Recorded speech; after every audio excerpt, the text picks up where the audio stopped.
Halo semuanya, selamat datang. Kali ini kita bakal ngobrolin sesuatu yang menarik banget dari dataran tinggi Gayo.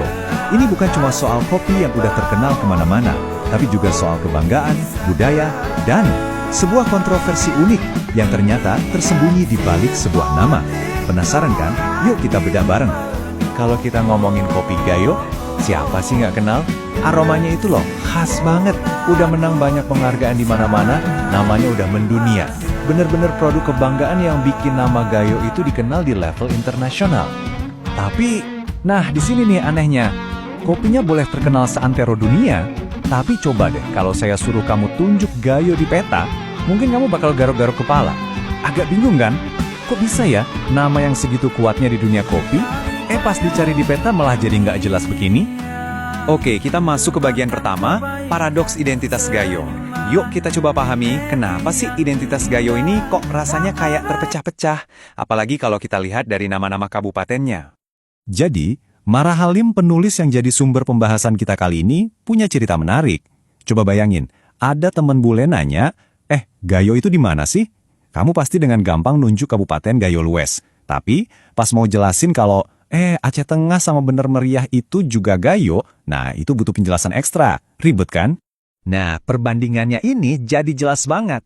Di satu sisi ada Gayo Lues yang pede banget pakai nama Gayo. Tapi di sisi lain ada Aceh Tengah yang seakan-akan ngumpet di balik nama provinsi. Penulisnya bahkan sampai bilang ini kayak kompleks inferioritas. Terus ada Bener Meriah yang namanya jujur aja kedengeran aneh dan bikin bingung. Kita lanjut ke bagian kedua ya, soal masalah di balik nama. Ternyata ini bukan cuma soal bingung nyari di peta loh. Nama Aceh Tengah dan Bener Meriah itu ternyata punya masalah yang lebih dalam. Ini nih salah satu masalah utamanya. Buat orang di luar Gayo, nama Bener Meriah itu kedengarannya kayak kalimat biasa dalam bahasa Indonesia.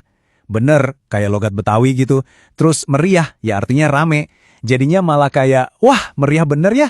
Kedengaran lucu, tapi ya aneh juga kan buat nama sebuah kabupaten. Penulisnya bahkan cerita pengalaman pribadi, gimana dia sering jadi bahan bercandaan gara-gara nama daerahnya. Diredekin, meriah bener ya, mungkin kedengarannya sepele ya, cuma candaan. Tapi ini nunjukin kalau nama itu gagal total buat nampilin identitas aslinya, malah bikin salah paham. Jadi intinya gini, Aceh Tengah itu dianggap kurang pede. Terus nama Bener Meriah, walaupun diambil dari nama pahlawan, dianggap kurang pas. Kenapa? Karena lebih nonjolin sisi konflik politiknya, bukan sejarah peradabannya yang panjang. Plus, proses penamaannya sendiri katanya terkesan buru-buru banget. Oke, lanjut ke bagian 3. Pertanyaannya sekarang, kenapa sih harus pakai nama Gayo? Nah, kita bakal lihat kenapa ini bukan soal pilihan. Tapi menurut penulis, ini adalah sebuah keharusan buat identitas mereka. Pasti ada yang kepikiran kutipan klasik dari Shakespeare. Apalah arti sebuah nama? Ya kan? Nama cuma kata doang. Tapi, tunggu dulu. Menurut penulis, dalam konteks Gayo ini, nama itu punya makna yang jauh lebih dalam. Buat masyarakat Gayo, nama itu bukan sekedar label. Nama itu adalah doa, sebuah harapan. Itu adalah cara mereka menghargai para leluhur, entah Muyang, Datu, yang udah susah payah membuka hutan belantara jadi peradaban. Jadi nama itu ya fondasi kebanggaan, fondasi identitas mereka. Dan ini penting banget buat dicatat ya. Mendorong pemakaian nama Gayo ini bukan soal egoisme etnis, sama sekali bukan. Ini lebih ke sebuah tribut, sebuah penghargaan. Penulisnya malah ngajak semua orang, dari suku manapun, buat ayo sama-sama kita bangun Gayo. Oke, sekarang kita masuk ke bagian 4, jalan menuju perubahan. Tadi kita udah bahas kenapanya, sekarang kita lihat gimananya. Karena ternyata perubahan nama ini bukan sekedar wacana loh, tapi ada jalannya. Kata penulisnya, sekarang ini momentumnya pas banget. Kenapa? Karena kebetulan ada pemimpin di tingkat provinsi yang juga putra Gayo, dan beliau ini ngasih sinyal positif soal ide ini. Wah, ini kesempatan langka yang nggak boleh disia-siain. Dan prosesnya gimana?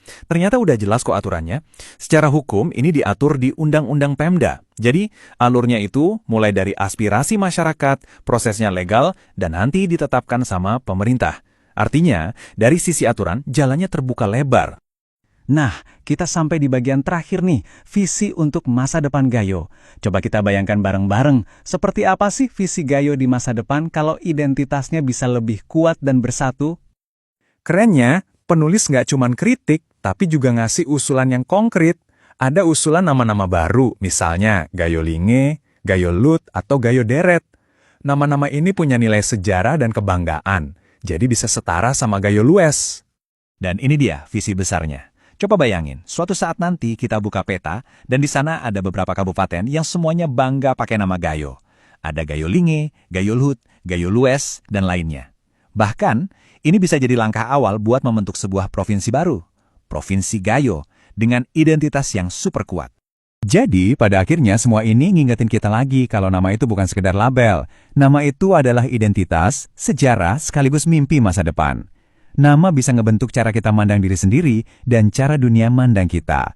Nah, pertanyaannya sekarang buat kita renungkan, nama seperti apa yang akan dipilih untuk masa depan Gayo?